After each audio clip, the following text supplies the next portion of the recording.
Okay, good afternoon, everyone. Welcome to the lecture 6 of cloud computing.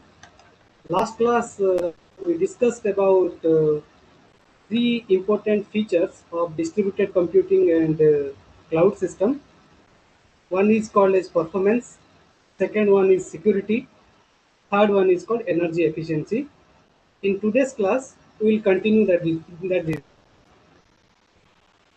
So I told you about various dimensions of scalability. If you remember, scalability gives a very important feature in cloud computing.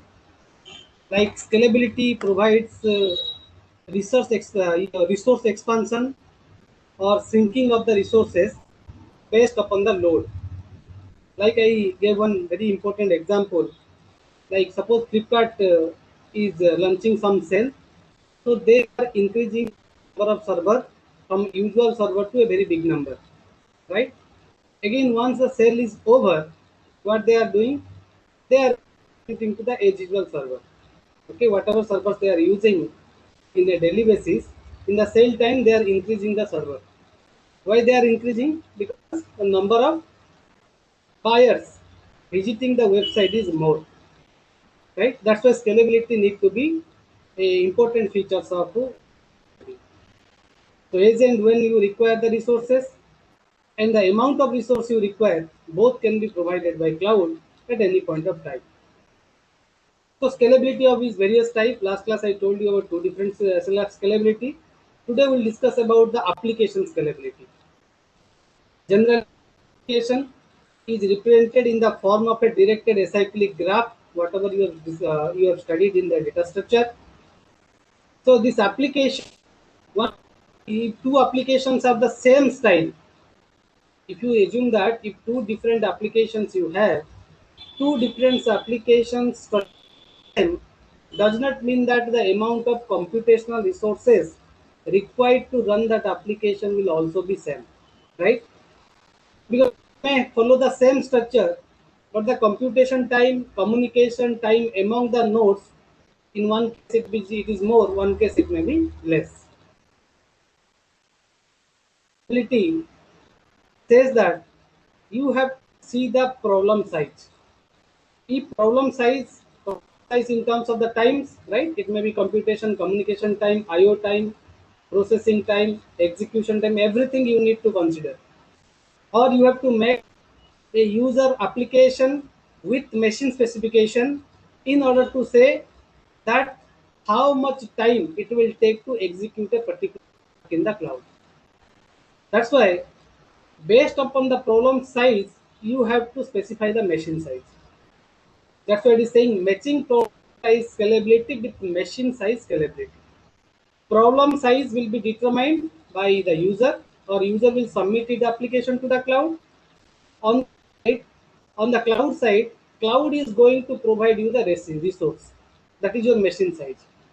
So while you are mapping these two things, you have to be careful, right? Obviously, high-end servers will take less time, low-end servers will take more time, right?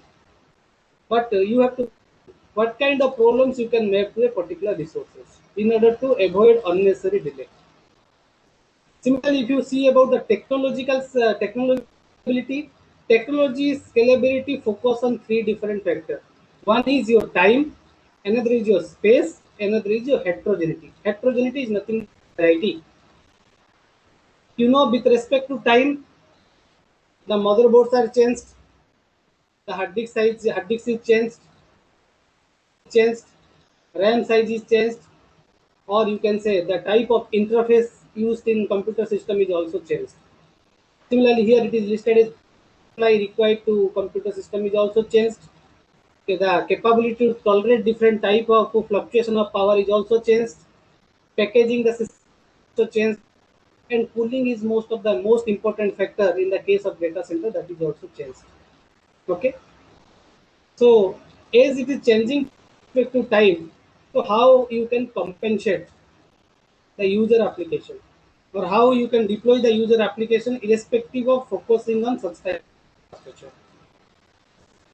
Similarly, space is also changed. Now the computer systems are very small size, okay, but earlier if you see the system size very high, very high.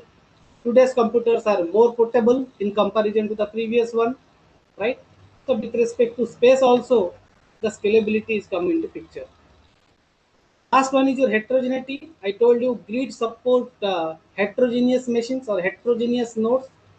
Means if two computer systems are having different configurations, they can participate in the grid computing system but not in the cluster computing system, where computing focus on the homogeneous system, but grid is focusing on the heterogeneous system. Okay, heterogeneous says that with respect to the using or with respect to various servers or workstations or personal computers, the hardware component and software packages are also different. So irrespective of these things, you are going to provide the services, the one important characteristics, that is scalability. One of the important features of cloud. You can expand, you can shrink based upon the customer load, right? In this figure, you can see we are comparing two things. One is in the x-axis, we have taken multiplicity of operating system images. Multiplicity operating system means in a particular system, how many operating system you can install. Whether it is a guest operating system or it may be a host operating system or it may be a combination of host operating system with the guest operating system. That we are representing in the form of x-axis. So if you see, starting from symmetric multiprocessor or the non-uniform memory access, cloud, cluster, grid or P2P system, you can see whether they are supporting the multiplicity of OS image or not. That means you can say P2P is providing multiplicity of operating system in comparison to SMP. SMP is not supporting that much if you compare with P2P or grid or cloud or cluster system. Similarly, in the y-axis, we have taken the scalability. Especially, we are focusing on number of processors or cores, or it may be processor. In a single processor, you have multiple core in a system. In computer system, how many processors you are using, or inside processor, how many cores are there. On that basis, also we are comparing these architectures: SMP, NUMA, cloud, cluster, grid, and P2P system. So you can say P2P is more flexible in comparison to other type of substructure. Okay, and cloud is in, you can say, is providing average one for the multiplicity of OS images in the system as well in the scalability. Right? Now, how to estimate it? That is very much important. We are comparing OS image count or multiplicity of OS with scalability. If you increase the number of operating system in a single system, whether we can achieve the scalability, or you have to take the help of a multi system in order to achieve the same performance. Like if you see, supercomputer is a very big system in which you can create multiple OS image. I cannot compare the performance of a supercomputer with a workstation because obviously they are not comparable to each other. So while you are you can do in various ways. In the same hardware, you are creating multiple instances, or you are taking different computer system in order to show the power of scalability. Okay, that's why it is saying achieve higher speed by adding more processor and server. Obviously, whenever you add the number of more number of processor or more number of server in a system, then you can achieve scalability. Okay, suppose I have 100 systems, you require 10. Sometimes I know that the maximum requirement for a particular launching a particular web services or particular website or a Flipkart or Amazon, whatever servers they are using, if you see the total maximum number of server you require is 20. You have 100 number of servers, but you require maximum of 20.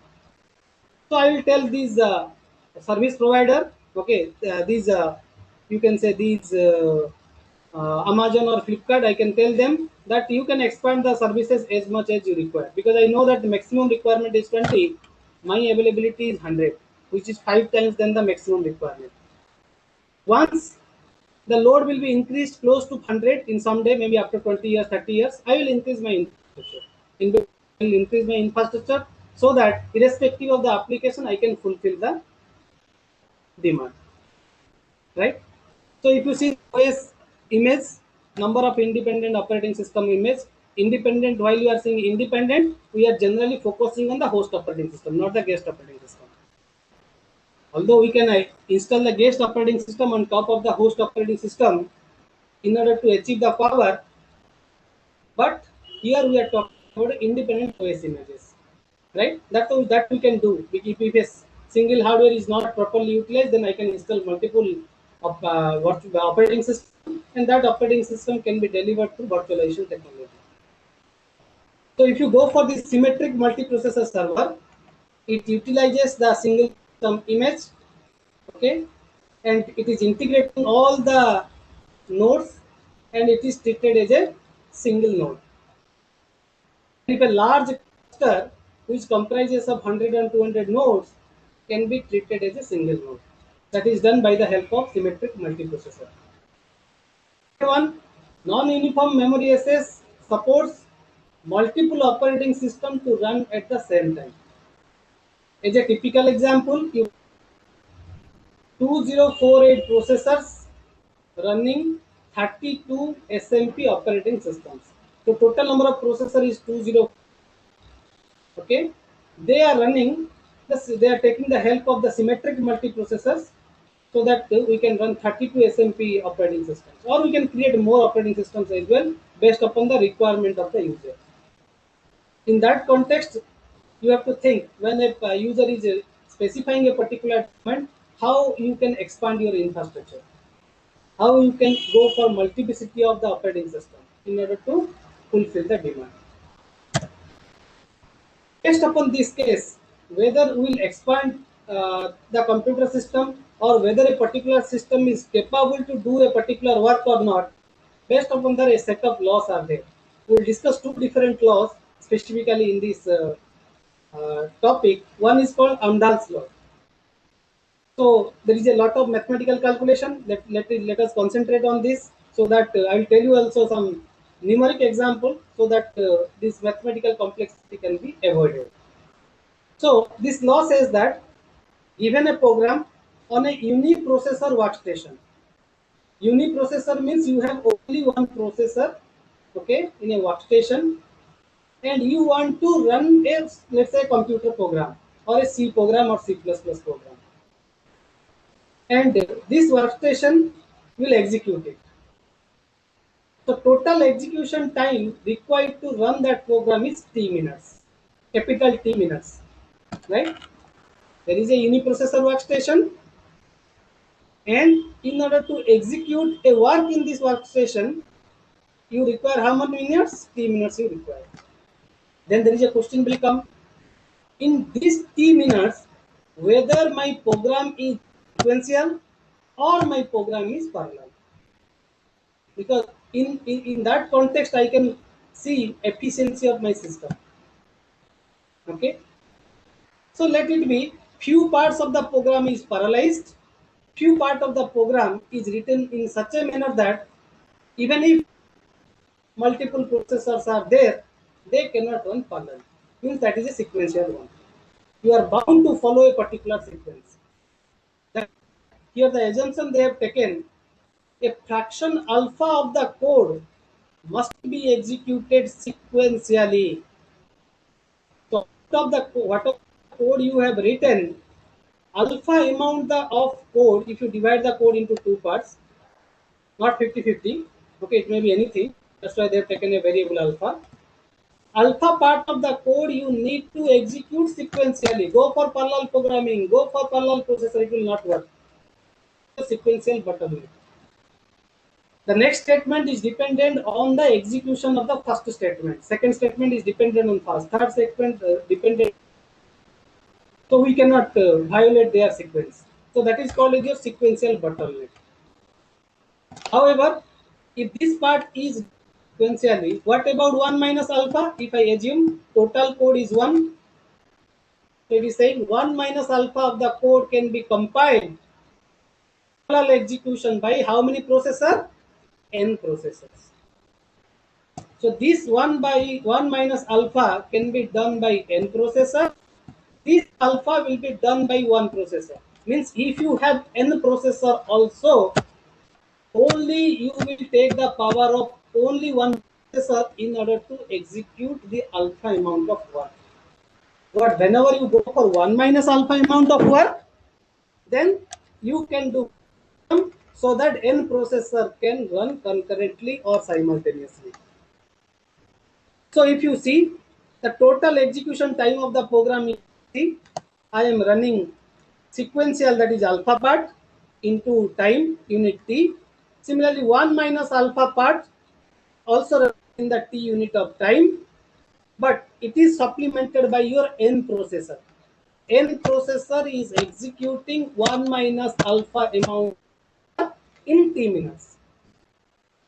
That's why the formula is alpha t plus 1 minus alpha t by divided by n. This n is applicable to only part, not to the alpha t part. So what we can say, sequential is nothing but alpha t, parallel is nothing but into t divided by n. This is my total execution time. See this derivation. Once you clear with this derivation, we'll put some numerical value so the idea is more clear. Then we will analyze the performance using this Amdahl's law. Now see here, we have not considered any system or communication overhead. While you are executing your program, so many registers are used or temporary registers. Especially if you see the microprocessor, we are dealing with the register, or we are in C program, we are depending on the temporary variables. So defining a variable, whenever you are doing some arithmetic logic operation on variable, it will take some time. But in this case, we and communication overhead. Also, it may happen that a program may ask input to the user. C program, whenever you are running, the program is asking you to input something. So that is your input output time. Or if there is an exception handling time is also there. So such type of things we have not included in order to make the model as simpler as possible. So in computer organization also you may have studied something called as speed of factor. So if you determine the speed of factor, then you can analyze how many instructions you can execute parallelly. What is the capability of a group of system, processor system? That's why here I am calculating the speed of factor for using n processor system over processor system. If a single processor is executing, at the same time multiple processors are executing, means n processor is executing. So what is the difference? Okay, if you compare the performance of, or you can compare the performance of a non-pipeline processor with respect to a pipeline system, then you can say this is my speed of factor. For example, you know that it will take t time. Let us assume that this is a t time as per our assumption. In the previous slide, we how much time it will take if it is having sequential bottleneck and with a parallel system. So alpha t 1 minus alpha into t divided by n. So if you simplify this one, t will be cancelled out in the numerator as well as the denominator part, which will related to your 1 by alpha plus 1 minus alpha divided by n. Now come to the picture. If sequential battle will be not be there, which one is your sequential bottleneck? This part. And n processor is doing this part. If sequential bottleneck in a particular program you have written, there is no sequential bottleneck, where we can assume that alpha is equal to 0. Means the entire code is parallelizable. If there is sequential bottleneck, then the entire code I can do parallelly. N number of systems I have, I can execute. So this part will not be there, only this part will be there. Right? There also you can calculate the speed of factor. If you calculate the speed of vector, will be vanished, alpha value will be vanished, and this becomes 1 minus alpha, that it will be 1, right? So 1 divided by plus 1 divided by n. This much you will get as a speed of vector. If you come to the cluster system, I told has so many computer systems, let it be 100 or 200 systems. If we are going to add so many systems to a cluster, I'll go for system. And if you require less system, then you can say the number of nodes required is infinite. System, I am ready to give you 1000 system. So as your requirement is 20, I have 1000. So I assume that you will not reach within a fraction of time, or within a month, or within a day. You will never ask for 2000. So in that case, I can assume n is tends to infinite because it is a large cluster.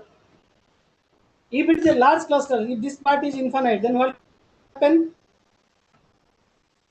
The entire formula, this part becomes 0. The entire formula is reduced to 1 by alpha, which is our maximum. You will get this much, 1 by alpha. But if you see, if this speed up is reduced to 1 by alpha, then the upper bound is independent of the cluster size n, because there is no variable n here.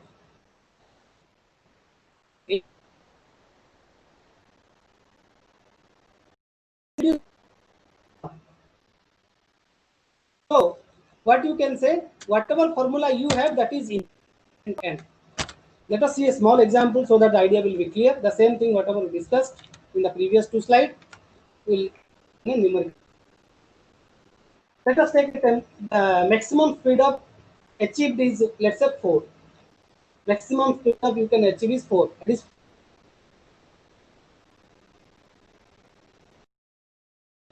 suffering from the sequential bottleneck. Let alpha is equal to 0.25 and 1 subsequently your 0.15, who is be executed by n number processor. So let me compare. If I have a unit system and if I have a n processor system, that's why I have taken 1, n is equal to 1, and n is a large number, I have taken in the is equal to 100, and I will calculate the speed up. Calculate the speed up, you know the formula, that is what, 1 divided by alpha. Here we have discussed 1 divided by alpha plus 1 minus alpha divided by n. If you do so, 1 divided by 0.25 plus 1 minus 0.25. Here I have taken n value as 1 because I have only one processor, and I have seen the speed of factor is 1. Now I will take n as 100, a very big number. So what I will do, instead of putting 1, what I will put 100. Right? What I am getting, the speed up I am getting is 3.88. See, calculated in a single processor system is 1. The speed up calculated for n number of processor, where n is equal to 100, is your 3.88. Similarly, you calculate up to 1000 processor. Somebody may take n is equal to 1000, you calculate. Somebody may calculate n is equal to 10,000 systems. If you calculate such analysis, what you will see, the speed up is not increasing. That's why number of processor, if you increase in a system, does not mean that your performance will also be increased. Your performance, if the code is parallel, okay, as well as you are going to assign some work to each and every individual processor where your speed of each factor is very high. That's why two observations you can carry out here. Sequential bottleneck should be as small as possible. You completely eliminate it because it is there irrespective of the programming language, and increasing the cluster size alone from n 100 or thereby 1000 thereby 10,000 may not give you a good speed up. That is the observation of the under. Okay, is this thing clear? So can you calculate the speed of another thing? Just I am giving.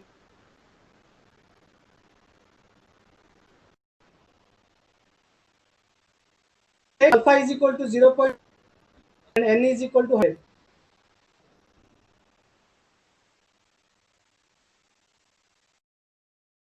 You calculate the factor. Tell me how much you are getting.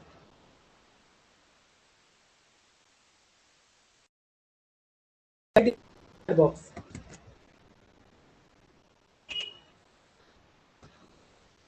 Yes, your P2P is best in the case of multiplicity of operating system as well as scalability, right?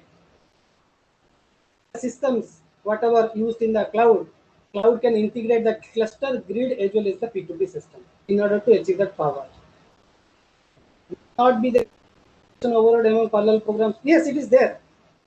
Yes, it is there. But in a simplicity of the calculations, we have ignored it. How much you are getting? If I'll take alpha is equal to 0.5 and n I will keep as 100. Speed of factor. What is your speed of factor? You calculate it. 1.9. Any other person?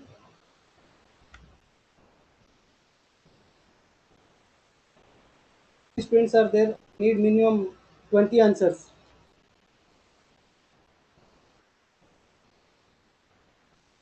1.98. 1.998.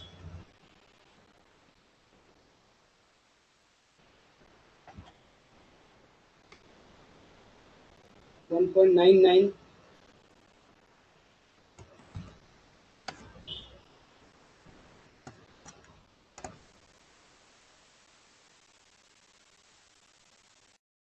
1.99 if you are rounding somewhere, or maybe the mistake may be there, right? That's why 8, okay, or 99. Otherwise, it is 1.98. Okay. Now come to this, right? After this, so what it is saying, when fixed workload, a particular problem, and that problem is having fixed workload. Amdahl's law is giving a fixed workload speed up. The speed up is not that much increased, right? If speed up will increase with respect to the processor, then it is good for us. Okay, so it is saying to a processor, parallel processing may lead to the system efficiency as this one. So I want to calculate the efficiency. How you can calculate efficiency of a system? Efficiency is nothing but your speed up factor divided by n number of processors.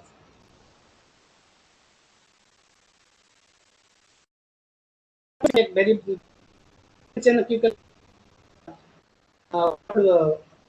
vary your work. That will go for the second law. So if you know what is the formula that we calculated here. This is 1 divided by alpha plus alpha divided by n by number of processor is, you will leave this formula. 1 divided by alpha n plus 1 minus alpha. Here, if you take n is equal to 256 node, is for a sake of example, so you will see the efficiency of the system is only 1.5%. Why it is 1.5%? Because if the number of nodes is, the speed up factor is more or less related to 4 only. Means out of 100 processors,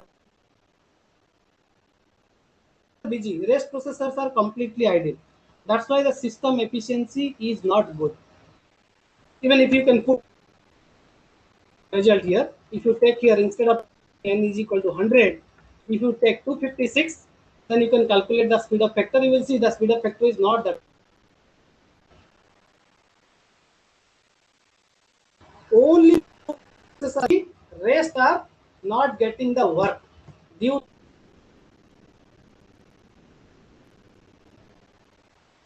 Okay, or due to the sequential bottleneck or due to the sector. Right? you go for a scaled workload.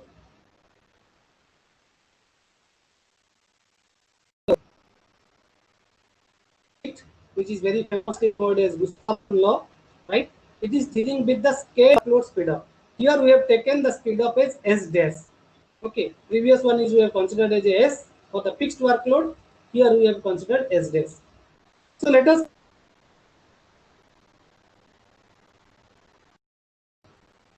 workload is nothing but a sequence of instructions. Then it execute sequence, and they want to execute the instruction in the processor, nothing else. So if there is an n processor system, what you can do? If you calculate W dash, the workload to W dash is nothing but alpha to W, okay, plus 1 minus alpha assigned to n number of processor, okay, and the workload is W. Instead of taking T, here we have taken W. There we have taken W. So what it is saying, only the parallelizable portion of the workload is scaled n times in the second. But this sequential bottleneck is for the scaled workload, but previous one is the fixed workload. Okay, W dash is nothing but sequential execution on a single processor. If you execute in a single processor,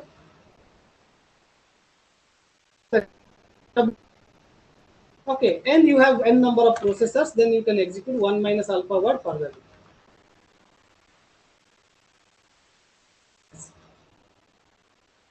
With your W, the workload, and W dash is your sequential execution. If you want, so if you calculate this one, you will get alpha W plus 1 minus alpha into NW divided by W. This is nothing but your workload in a given program. This W dash is if you have a single processor for executing the sequential execution, then WW will be the denominator. It will do alpha plus 1 minus alpha into N. Okay. Once you determine the workload, then you can find the scale up. Once you find the scale up, you can find. So if you calculate this by fixing the parallel execution time at level W, it is nothing but S alpha minus alpha, and numeric denominator will be cancelled out, which will take the efficiency. Okay. If I will consider 256 cluster, here I have calculated. So if you calculate 256 node cluster, what is the efficiency? Then you can see alpha divided by n plus 1 minus alpha is 0.25. 1 minus alpha is obviously 0.75. So 0.25 divided by 256 plus 0.75, which leads to 0.1. It leads to 75% efficiency. The efficiency is 75%. In the previous case, if you see, the efficiency is only 0.5%. So what is the conclusion? If there is a fixed workload, then you can apply the Amdahl's law. For the scale problems, so in the same case, just you put the 0.5, you put alpha value as 0.5, take n is equal to 256 of the system, and tell me what is the answer. You only change the alpha value 0.25 to 0.5, you take equally. Alpha 1 minus alpha will resulted as another 0.5, and calculate the efficiency of the system using Gustafson's law.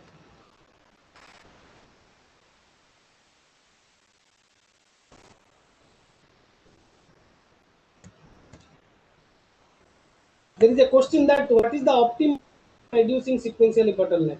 Sequential bottleneck cannot be avoided. It requires your programming efficiency. If you are a good programmer, you will always write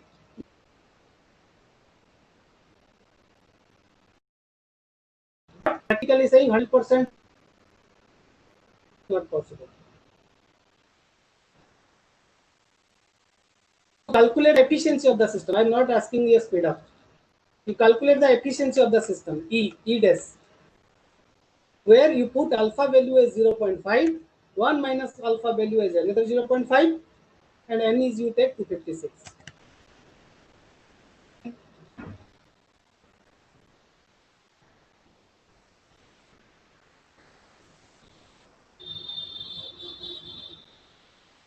Akshay, how much you are getting? Aswin, please calculate and write in the chat box. Surya, 50.2%. Another person is written 0.0019. 0.0019 is not good, right? 50.19%, okay. So you are getting 50%. Around 50% you are getting. Why the efficiency? Can anybody please tell? The efficiency is 75%, but in this case 50.2, 50.19, let us take as a 50%. Why it is decreased? Can anybody answer why it is decreased? It is increased. What is the reason? Exactly. Very good answer by Sai Surya, right? The question thing is that you are increasing the sequential bottleneck. If you increase the sequential bottleneck, obviously yes, obviously your performance will be degraded. Right? These are the two conclusions. Whenever you go for parallel system, you should focus on these things. Right? There is no difficulty in this particular part. Similarly, systems performance. We are discussing the performance of the system, right? How we can increase the performance of the system. Start from MIPS, MBPS in the case of bandwidth, we want to increase the performance. We want to decrease the latency, right? So similarly, objective is that system should be available 24 into 7. It should not have any downtime. So if you have studied some one subject that is called real-time system, you may be heard of that is one is called the various factors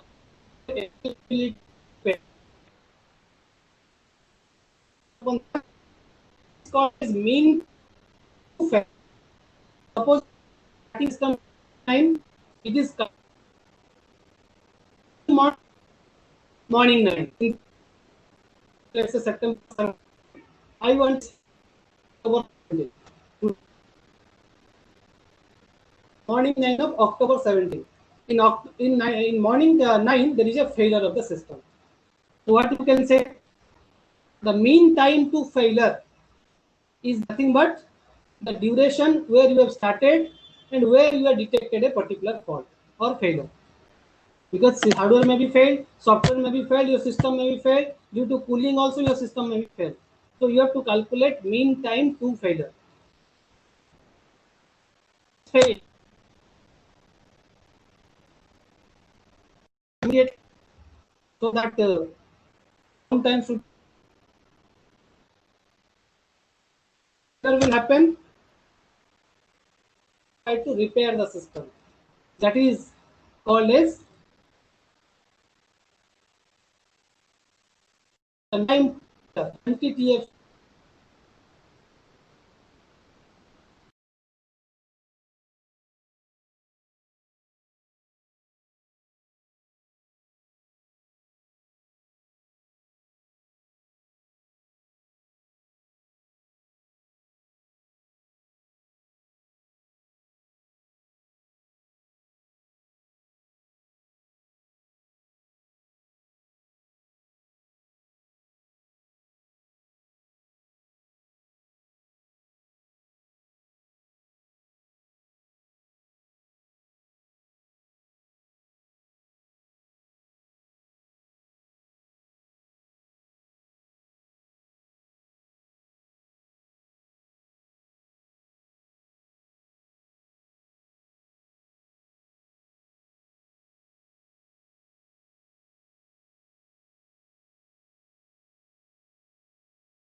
Sir, we can't hear you now.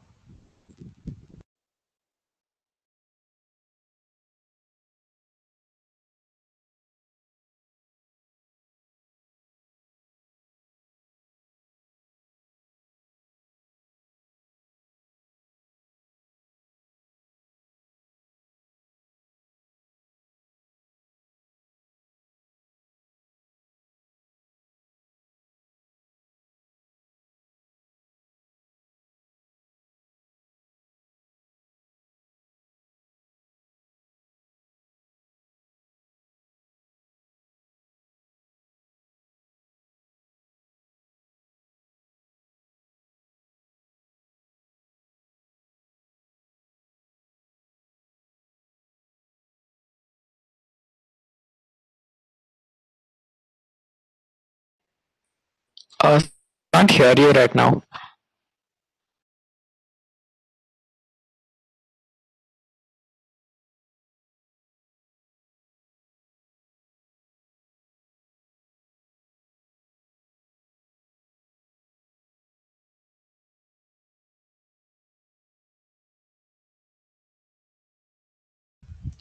Sir, you are not audible.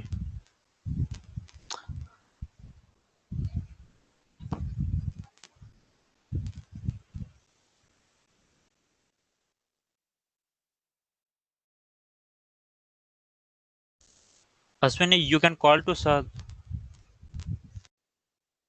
Yeah, do that.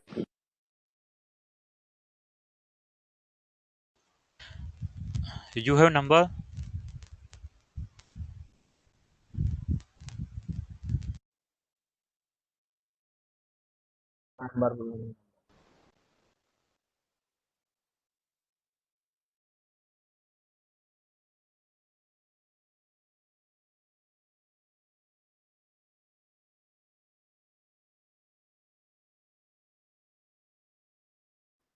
Halo Barat,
Just asking, has sir shared the slide with us?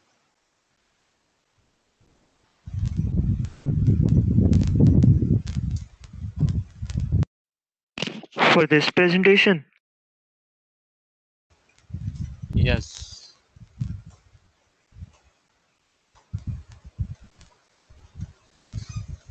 I don't know. I need to check.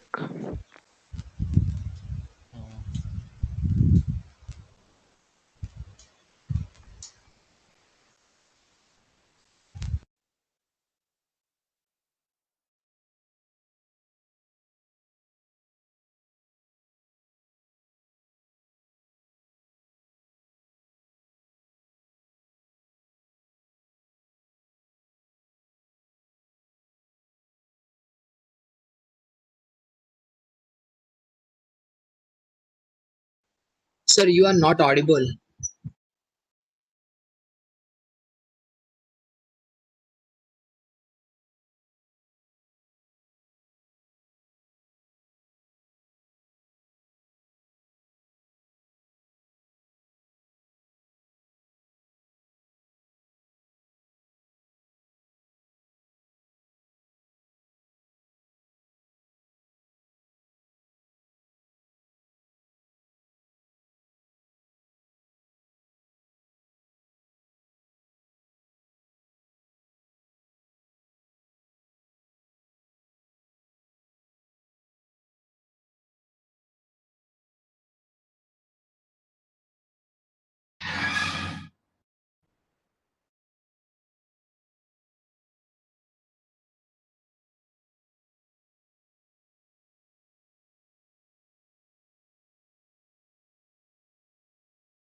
In 10 minutes, we are not getting your voice. Okay. Now it So is now, audible. So now you're yes, sir. audible. Now we can So hear if you you. can, okay, if you can unmute and can say this thing, right? Because I am in the full screen mode. I am not able to see the chat. Whenever you So Sir, are we not have we been were getting, saying saying, it. Sir, we said many times, sir. which one? Sir, we did tell you Sir, in we said between many times. when. Yes, sir. Okay, okay. So your voice is not coming to me, right? So maybe that is the problem. Okay. All So right, sorry, sorry, fine. where we are Sir, 94, I think. here, right? Yes, sir. Okay. So I told you about the system availability. Okay. So you have to see that whatever the system resources are there, these resources should be available most of the time. So you can say in the alternatively, the downtime should be as minimum as possible. Right? If downtime is minimum, then it is good. So it depends upon various factor. One is called as mean time to failure.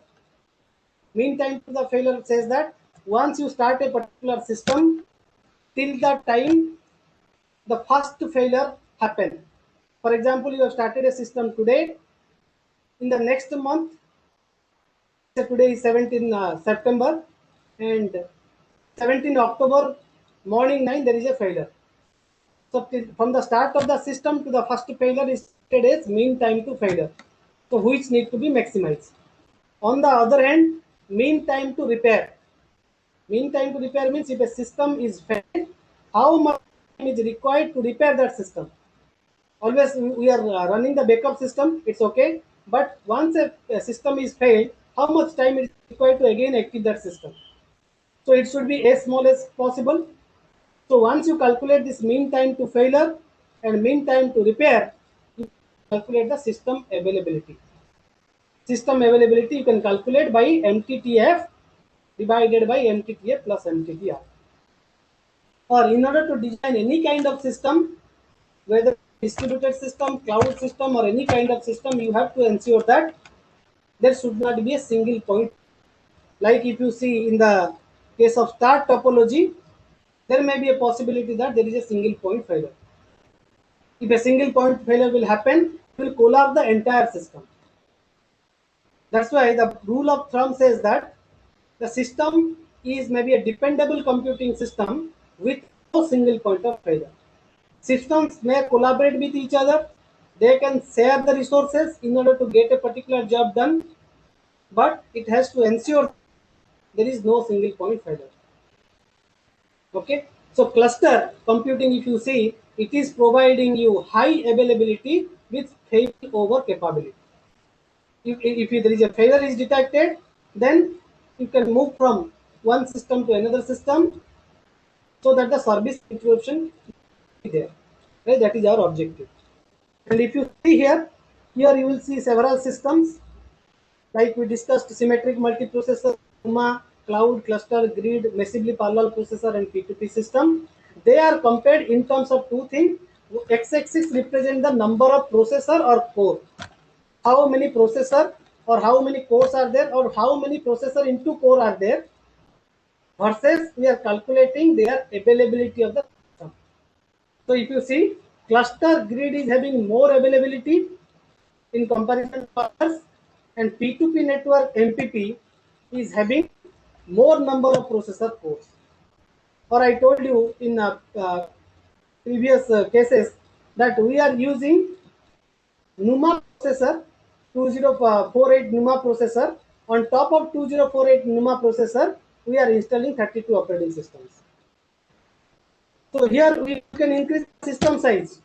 But if you see the part of system availability, the system availability is not that much in comparison to grid and cluster. Right? So let us stop here, right? And next class we will discuss